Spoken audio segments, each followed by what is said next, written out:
और महालक्ष्मी सेल्स आपके लिए तैयार है लेटेस्ट कंज्यूमर अप्लायंसेस के साथ। Branded air conditioners, best brands, best offers के साथ आपके लिए अवेलेबल है महालक्ष्मी सेल्स में। एयर कूलर्स जो आपके पूरे घर में ठंडी हवा से आपके दिन को और खुशनुमा बनाए। Single door refrigerator, double door refrigerators, inverter battery, deep freezers, विजी cooler, LED televisions, semi and fully automatic washing machines, water purifier, RO plus UV, आटा चक्की, water dispensers, water coolers, mini refrigerators, सभी appliances बेस्ट ब्रांड्स के best offers के साथ आपके लिए available है Mahalakshmi sales में।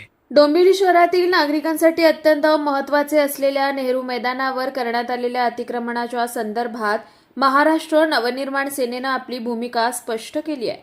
सार्वजनिक वापरासाठी असलेल्या मैदानावर कोणत्याही प्रकारचे अतिक्रमण अथवा अनधिकृत बांधकाम खपवून घेतलं जाणार नाही अशी ठाम भूमिका मनसेनं घेतली आहे।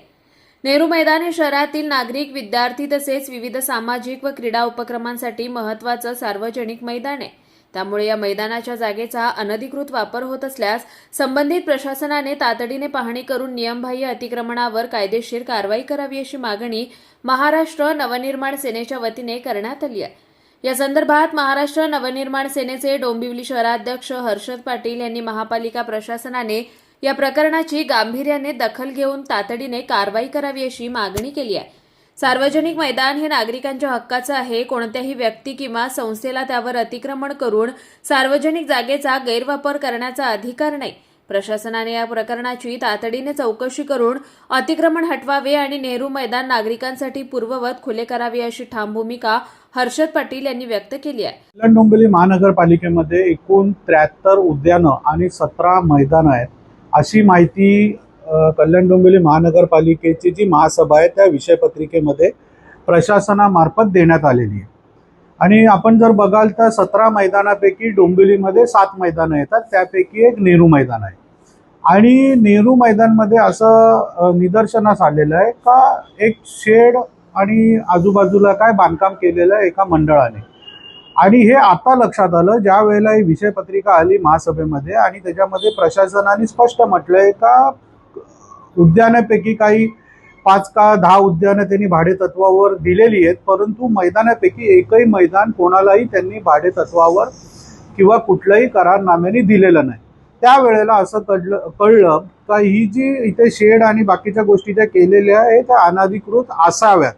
म्हणून आम्ही महानगरपालिकेच्या आयुक्तांना पत्र दिलं आहे आणि याबाबत संपूर्ण चौकशी करण्याची मागणी केलेली आहे का इथं मोठ्या प्रमाणात शेड केलेलं आहे, काय कंटेनर ठेवलेलं आहे किंवा बांधकाम केलेलं आहे। आणि एक प्रमुख गोष्ट इथे निदर्शनास आलेली आहे का कमान देखील मोठ्या प्रमाणात इथे केलेली आहे आणि त्यावर कल्याण डोंबिवली महानगरपालिका असा उल्लेख केलेला आहे। माझी अशी माहिती आहे का याला कुठलाही शासनाचा निधी किंवा महानगरपालिकेचा निधी वापरला नसून खाजगी निधी याच्याकरिता वापरण्यात आलेला आहे। आणि महानगरपालिकेच्या अधिकाऱ्यांकडे याची चौकशी जेव्हा आम्ही केली तेव्हा त्यांनी सांगितलं का आम्हाला याच्या बाबतीत कुठलीही माहिती नाहीये।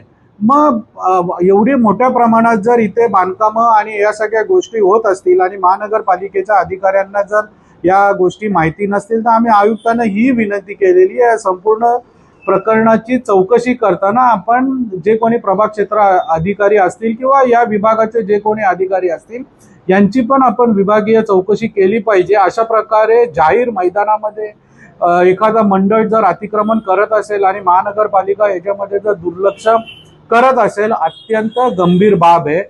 याच्यापेक्षा अजून एक गंभीर बाब अशी आहे याच्यामध्ये का महानगरपालिकेच्या सफाई कर्मचाऱ्यांची एक वस्ती आहे नेहरू मैदानच्या बरोबर पाठीची आणि त्या सफाई कर्मचाऱ्यांकरता महानगरपालिकेने तिथे शौचालय उभारला होता आणि तो शौचालय अस्तित्वात नसून वापरण्यात देखील येत होता।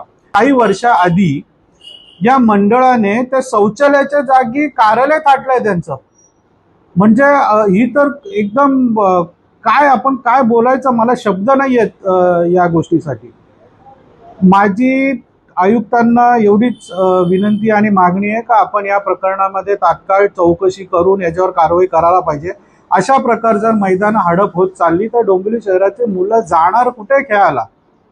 कुणाल म्हात्रे, स्वानंद मीडिया, डोंबिवली। ताज्या घडामोडींसाठी स्वानंद न्यूजला सबस्क्राइब करा आणि बेल आयकॉनवर क्लिक करा।